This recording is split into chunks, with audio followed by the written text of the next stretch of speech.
Okay, see you next... Tuesday? No, Wednesday.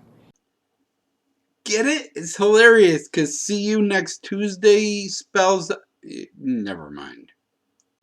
Now, not that I'm complaining, but ladies, if you wear coveralls at work, do you wear sexy underwear under them and nothing else?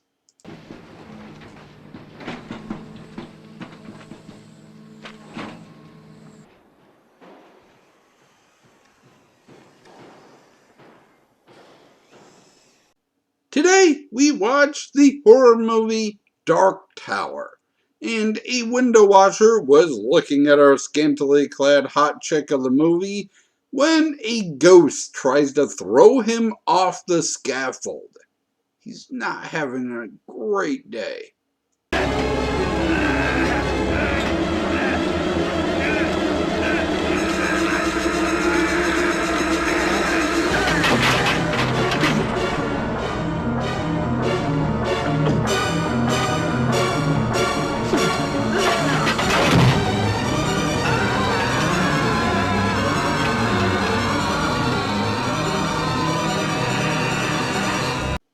Will I be calling the characters in this movie Hot Chick and Michael Moriarty instead of their character names? Yes, I will.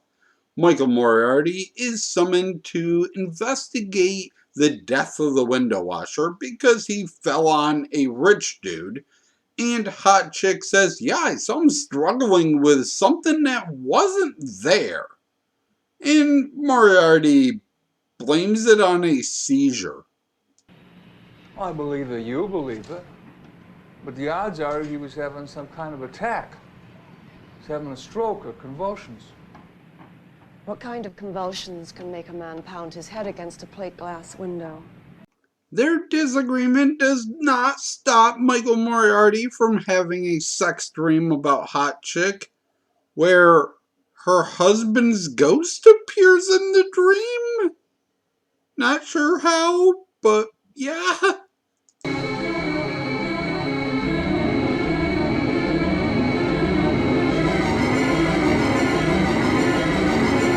And Hot Chick may or may not be fantasizing about getting banged against the glass.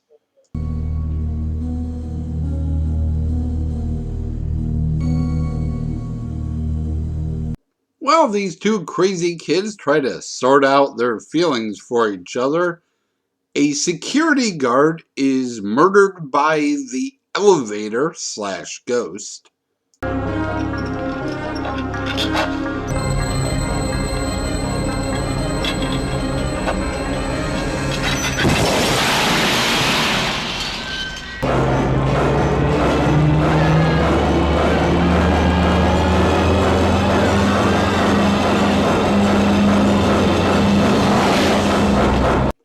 And a random security guard goes crazy and just starts wholesale murdering people.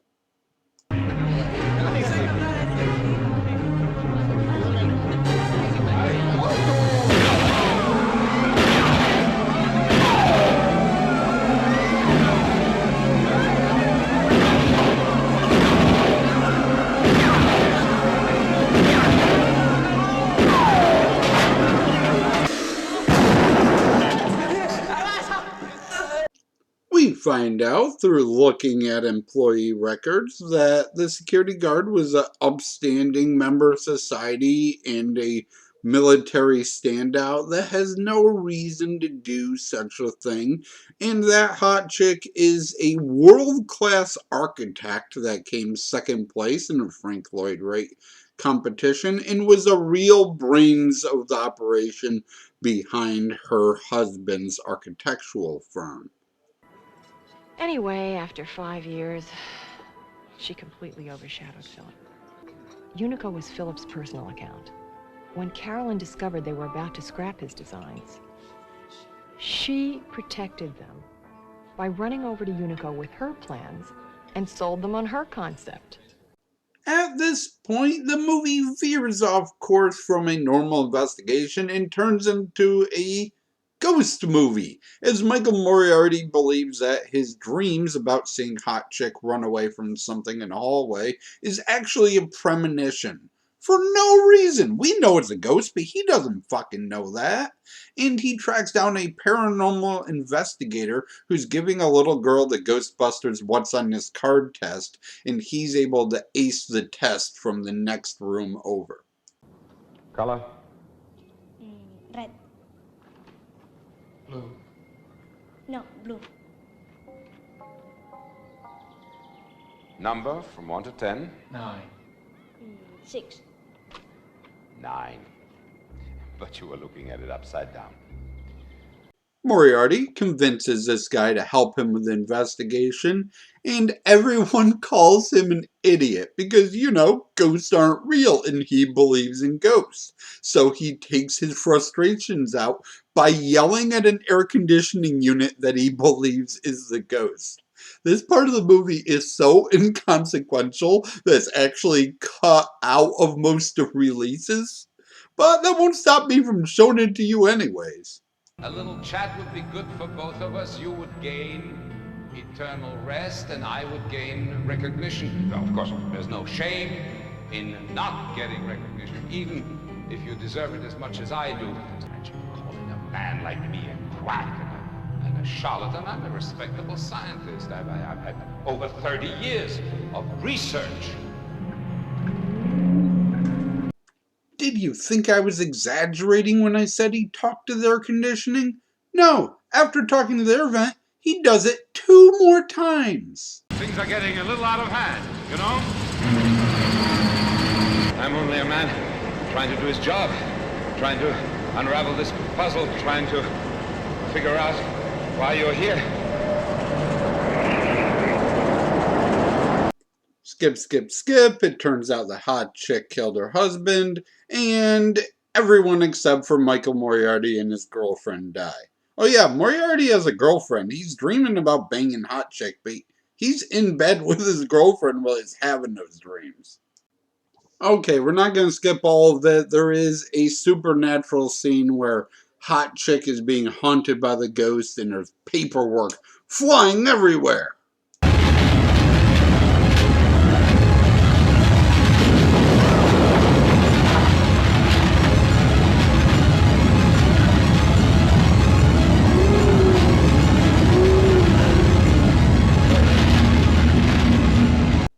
Okay, now skip to the end.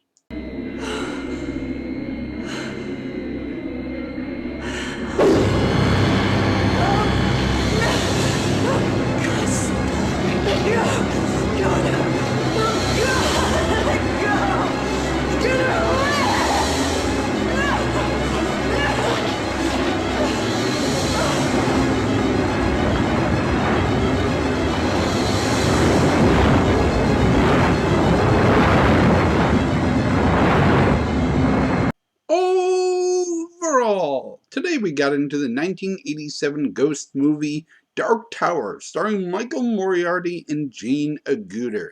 Do not know how to pronounce her name. She hasn't had a lot of starring roles since the 70s, is probably best known for Logan's Run and American Werewolf in London, but is currently on Call the Midwife, playing a nun. This one's alright. I wish we saw a little bit more during the deaths instead of just blood splatters. Yeah, I think there's gotta be a different version of this movie somewhere. I saw one with all the air conditioning stuff taken out, which is about 4.5 minutes. But this one character, a psychic, dies, and they just cut to him dead with a beam through his chest, and we don't see how it got there. It just kind of appears. So there's definitely a gorier version of this movie out there somewhere that would probably improve it. The movie was directed by 2-time Oscar-winning cinematographer Freddie Francis, along with the movie's writer Ken Widerhorn, who wrote Freddy's Nightmare TV show and a couple other horror series. Special effects in this one were good when we got to see them. They were done by Crick Killen, John Killen, and 3 guys named Steve. Steve Cowdery, Steve Patino, and Steve Contrano. Along with makeup done by Oscar-winning makeup artist V. Neal's husband, Steve Neal. Thank you for watching. As always, I shall try to do better next time. And for a bonus clip, here is my favorite character in the movie, Tilly, played by Carol Lynley. Are you married? No. I prefer to drink instead.